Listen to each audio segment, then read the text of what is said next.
Welcome back, everyone. This is GRIOT of the Diaspora. I am your host, Nakaira G, and today we are talking about Fat Joe and his comments about the FBA.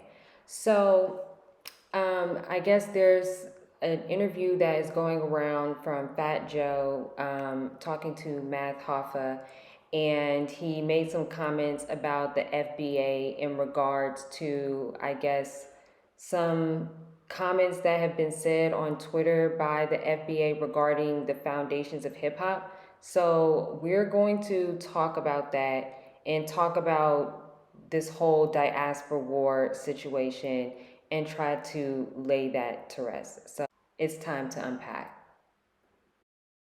Okay, so there's this interview with Fat Joe, and he's basically talking about hip hop and the foundation of hip hop.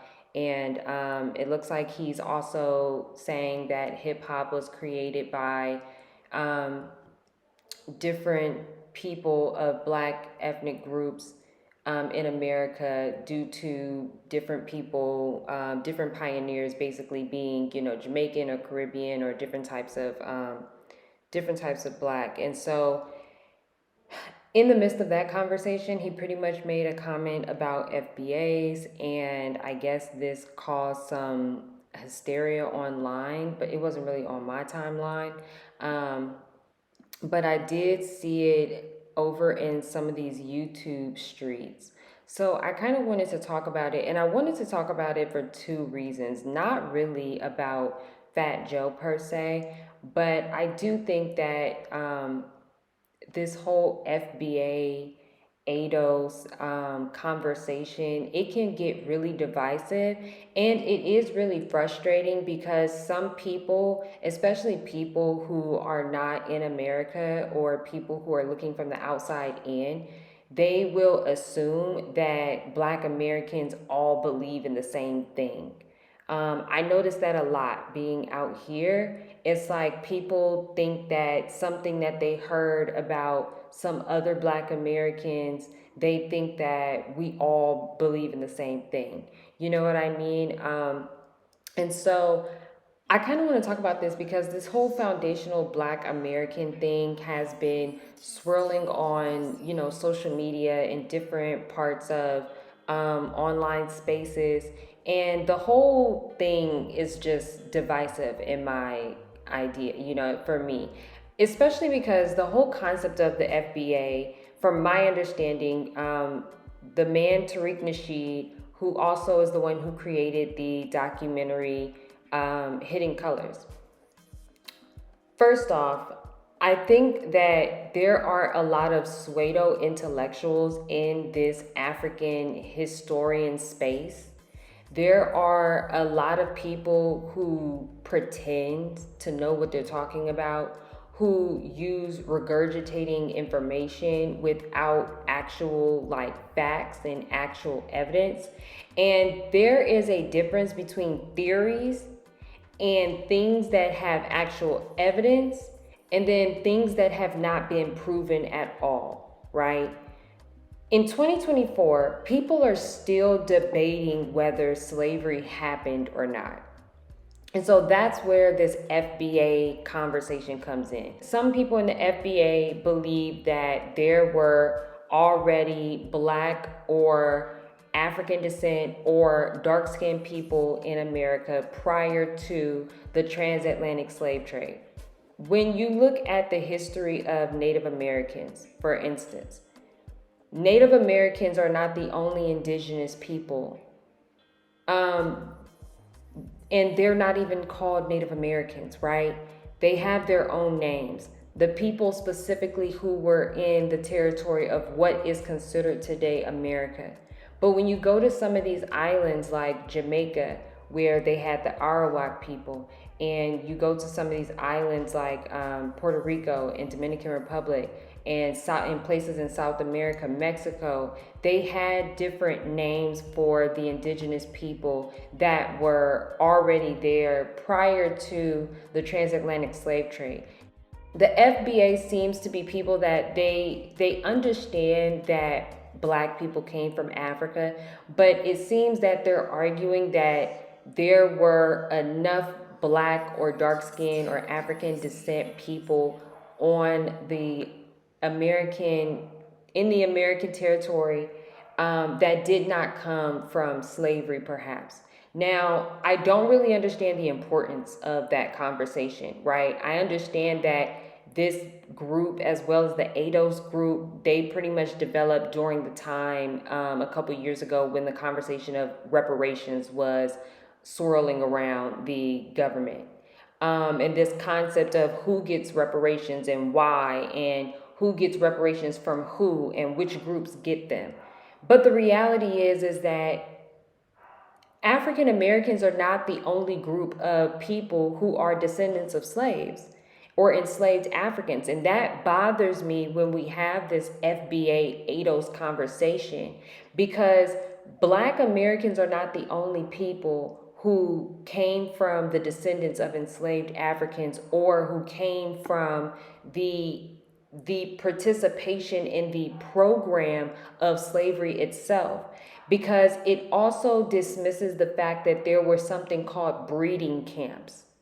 There were more non-consensual ways of breeding people than I think a lot of people actually understand. And I don't think that enough people really understand the difference in being a descendant of breeding camp cultures, being from a family that was freed, and being from families who came from Africa and came to America and were never enslaved, depending on the time in which they came. And I think people also forget that slavery was a 400-year operation.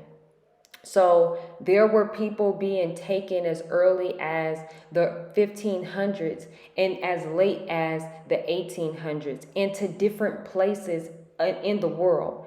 And it just seems like that whole FBA thing, it's not coming from research.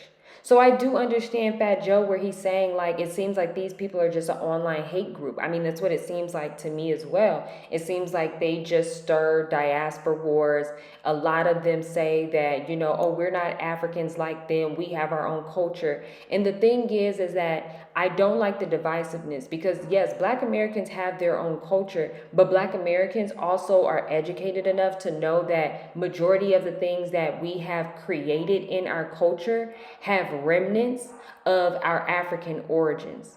We also are educated enough in our DNA, regardless of the fact that people think that Black Americans, we forgot who we are and we're the lost child of Africa, and we're really not.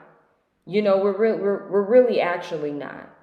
We are the ones who are able to understand that things like hip hop, the way that we dress, the way that we talk, the accents, the way that we do our hair, the way that we understood how to do our hair without anybody teaching us, there were things that we always remember that never necessarily left us. So I think this whole FBA ADOS thing, even in the context of reparations, it's more divisive than anything, because if you're talking about reparations, Jamaicans have to be included.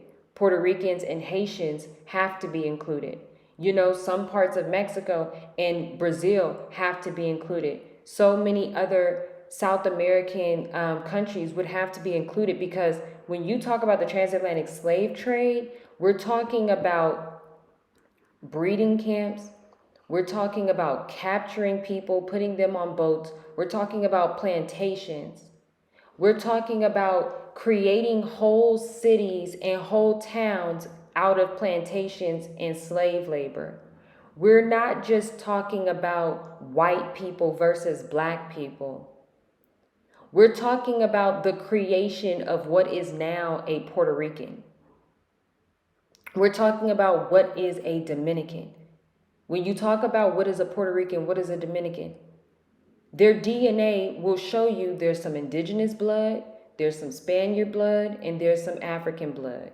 And depending on what their individual lineage is, some of them came from breeding camps, Some of them came from consensual families. Some of them came from non-consensual families. Some of them came from survivors from genocide. Some of them purposely washed themselves out for certain generations because they wanted to survive. Some of them had to hide in different remote areas because they were dark skinned and then had to wash themselves out in order for their new families to be able to participate into society. I think people really, really forget that African Americans are not the only descendants of enslaved Africans. We're not the only ones. We may be the ones that y'all feel look the part, but we're not the only ones. When you look at all of these Virgin Islands, when you look at all of the Caribbean islands, all of those were developed out of the transatlantic slave trade. So I just feel like, and it's really disturbing too, because you see all of this divisive nature, but the Black Hebrew Israelites, the FBAs, the ADOs, the people who call themselves Moors, and all that stuff, they're all over the world. There are FBAs and Black Hebrew Israelites here in Ghana building their own communities. But then there are these segments of all of those different groups that are very divisive, that say things like they don't come from Africa and they're not a part of the African